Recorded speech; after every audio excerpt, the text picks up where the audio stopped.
Alright, let's fuel our minds. Your news starts now. We first in New Orleans when our US President Joe Biden and First Lady Jill Biden traveled on Monday.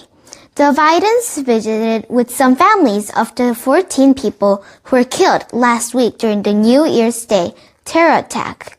The Bidens attended an faith and vigil with local energy, law enforcement, and community members.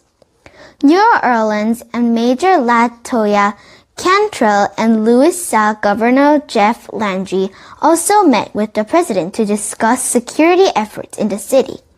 In times of national tragedies like this one, Americans often look to the president for reassurance. And in the modern times, the president has publicly taken on the role of consoler-in-chief. It is a role President Biden has been known for, shaping much of his political identity around empathy and his lifetime struggles of loss. Other presidents, too, have led the nation after difficult events, like when Ronald Reagan consoled Americans after the Space Shuttle Challenger exploded in 1986, just after launching in Kennedy Space Center in Cape Canaveral. Now, to a major fiscal deadline looming over the U.S. government after the nation's debt ceiling was reinstated at the very beginning of this year. Reminder, the debt ceiling is the limit on the amount of money the U.S. federal government can borrow to pay its bills. And those bills will be coming due pretty soon, around mid-January. When the U.S. hits the debt limit, it can't borrow anymore. That's when the Treasury Department will have to start taking extraordinary measures to prevent a default. And those funds can last a few months. This has ramped up tensions between GOP lawmakers and President-elect Donald Trump, who is demanding Congress deals with the limit before he takes office on January 20th. CNN Venezuela Yurevich breaks down the details of debt limit, showing us why it's become such a politically charged topic. Sen Tom Tills. Well, I think President Trump and I are in agreement that he don't even know why we continue to have the debt limit fund. Joe Biden, U.S. President. A permanent repeal of the debt ceiling? What do you mean? I mean, just say we don't have a debt limit. Unidentified female. No debt limit.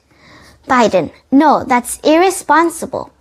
Vanessa Yurevich, CNN business correspondent. The debt ceiling. The eternal Washington food fight. So why is it? And why is it so contentious? The debt ceiling is the legal limit set by Congress on how much money America has to borrow. Because of the U.S. spends more than it takes in, it borrows to make up the difference.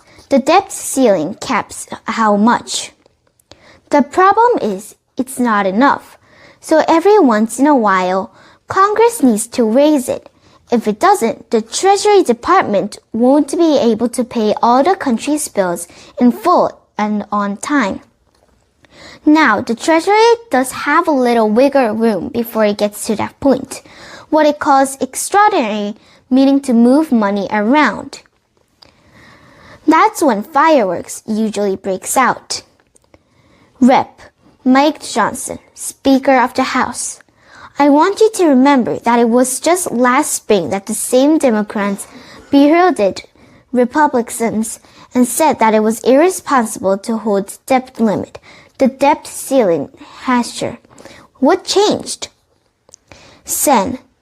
The problem here is that they're asking to only get rid of the debt ceiling for a short period of time to allow them to massive new tax cut for billionaires and millionaires. Sen. There are some Republicans who have never voted to raise the debt limit and never will. Now, many say raising the debt ceiling is just a license to spend more money and grow debt. But it's not really.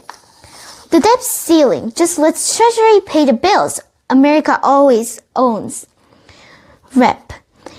It's about prior debts incurred, and obviously we have to pay our debts just as every American has to pay down their credit card. If Congress really wants to damn down on debt, it has to do it a lot earlier, like before passing spending bills or tax cuts, both of which can add to the fasts.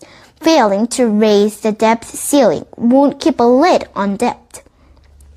It just risks the U.S. defaulting in its obligations, something they could forever stain America's global reputation. Number 3. Wire. Pop quiz hotshot.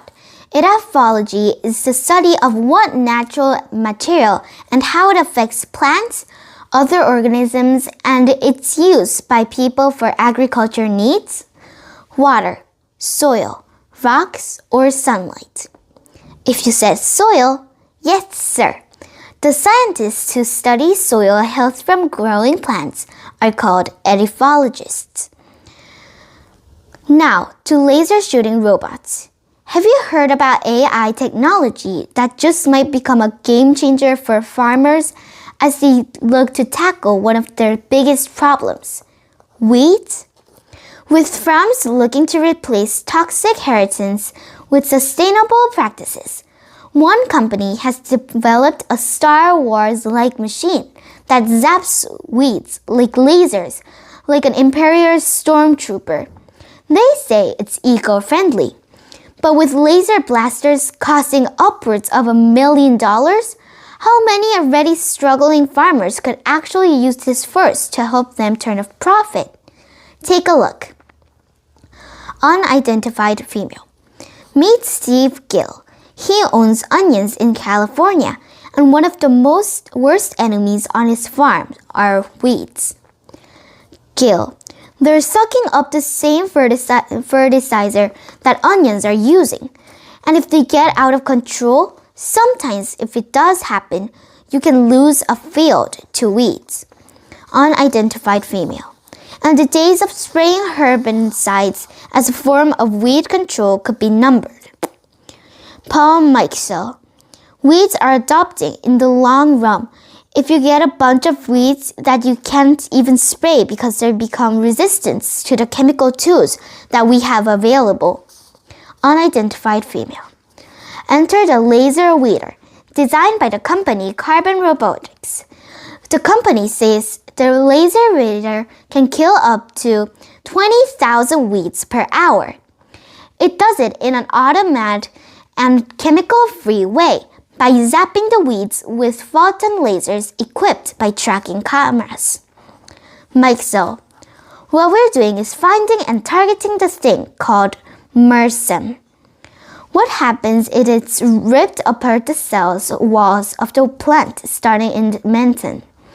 Once you destroy the cell walls and all that stuff leaks all over the place, the plant is not able to grow anymore. Patented Vision Ecology software identifies what is a weed and what's not and targets the weeds with sub-millimeter accuracy. Because it's powered by AI, the laser weeder is constantly learning how to improve. Mikesell. All of these machines uploading images from all over the world, and we're training new AIs, redeploying them to all those machines. And because the fields aren't being sprayed with as many chemicals, the soil becomes healthier, which could help farmers grow those big and tastier vegetables we all crave. Gill. Sustainable farming is the correction that we all have to get to better crops. Every little piece of technology that we use to make the crop better benefits the consumer. Thank you.